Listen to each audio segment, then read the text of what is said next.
Salut tout le monde, très urgent et très incroyable. Mes chers amis, des complots de la France et la CPI en téléchargement contre le Burkina Faso. Je vais vous lire ça tout de suite. Aujourd'hui, jeudi 2 mai 2024. Ça, c'est la première nouvelle aujourd'hui. Voilà ce qui est écrit ici. La situation politique et sécuritaire au Burkina Faso inquiète les structures de la société civile. La coalition de l'Afrique francophone pour la CPI alerte et interprète le procureur de la Cour pénale internationale, mais également l'Union africaine et les Nations unies en ce qui concerne de nombreux massacres civils au Burkina Faso et la privation des libertés d'acteurs de la société civile, des syndicats d'hommes politiques, les responsables et les coalitions demandent d'urgence des enquêtes et des poursuites contre les auteurs allégués de ces crimes. Voilà un complot que la France et certains traîtres nationaux contre le capitaine patriote Ibrahim Traoré. La France voit que le Burkina Faso est en train d'aller à 90 km à l'heure. Le Burkina avance. Le capitaine est en train de bouger. Le Burkina bouge aujourd'hui. Le Burkina est 100% indépendant aujourd'hui. Les Burkinabés sont avec leur président. Le président veut faire le Burkina Faso comme un pays industrialisé. Les Européens n'aiment pas ça. Ils font tout pour t'empêcher.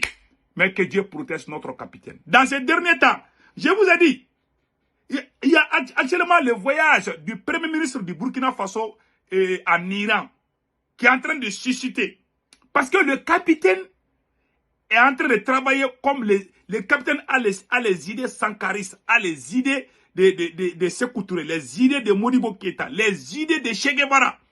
Capitaine est le Che Guevara africain aujourd'hui, je ne vous cache pas. Voilà pourquoi on veut coûte que coûte l'empêcher. Mais ils vont échouer. Voilà, ils sont en train de planifier pour mentir. Ils ont utilisé les médias.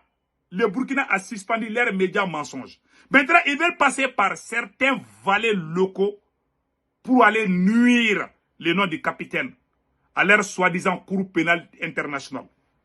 Si quelqu'un doit aller à la Cour pénale internationale, c'est Emmanuel Macron. Je vous dis ça aujourd'hui. Ça, c'est la première nouvelle. Au Mali, les terroristes qui ont déposé les armes. Voici la photo des terroristes qui ont déposé les armes. Voilà. J'ai vu ça dans quelque part. Voilà les photos. Voilà leurs photos. Voilà. Beaucoup de terroristes sont en train de déposer les armes aujourd'hui. La victoire du Mali contre les terroristes. La victoire du Burkina Faso contre les terroristes. La victoire du Niger contre les terroristes. Ces victoires sont en train de traumatiser la France. Parce qu'avec ça, c'est avec ça qu'ils ont comme argument pour venir chez nous.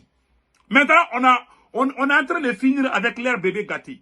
Ils sont fâchés contre le Mali. Ils sont fâchés contre le Burkina Faso. Vous avez vu, le Mali a récupéré une de cette... Il y a une portion de terre malienne qui était occupée par la Mauritanie. Le Mali vient de reprendre ça. Donc, il y a tous ces facteurs qui sont là, qui sont en train de les énerver. Et puis, je vais vous faire une autre grande révélation aujourd'hui. Déjà, la France avait négocié discrètement. Écoutons ça très bien. La France avait fait une négociation secrète avec la France. Je m'excuse. La France avait fait une négociation secrète avec la Russie pour que la Russie cède l'Afrique. Pour que la Russie se désengage des pays africains au profit de la France. Il y a le ministre des Affaires étrangères, Sergei Lavrov, qui a fait ça là. Donc j'avais montré, mais je vais vous montrer ça pour que vous vous rappelez ce qu'ils sont en train de fabriquer. Ces généraux-là, pourquoi ce général est fâché, il est sorti? Parce que la France a échoué. Ils ont fait une négociation secrète. Ils voulaient négocier. Donc ils ont échoué partout. Et ce même général-là, il a commandé les génocides qui se sont passés au Rwanda là. C'est ce même général, le fameux général qui dit que la France va venir en Afrique là. Il est parmi les soldats français qui ont fait les génocides. D'après notre frère Nestor là. Ils ont écrit ça dans quelque part là. Attends, je vais lire ça tout de suite. Le général Lecointre fut le commandant des forces françaises au Rwanda en 1994 lors du génocide. Source, Nestor Poudassi. Voilà, un vrai panafricain du Burkina Faso. Donc, ouais, il était commandant, hein, commandant, voilà. Il était commandant des forces françaises. Voilà. La force française qui a créé les chaos. voilà, c'est un fameux général là, qui est venu raconter des ragots là. Donc ils sont en colère. Et je vous dis, hein, ils ont tenté partout, ils ont échoué.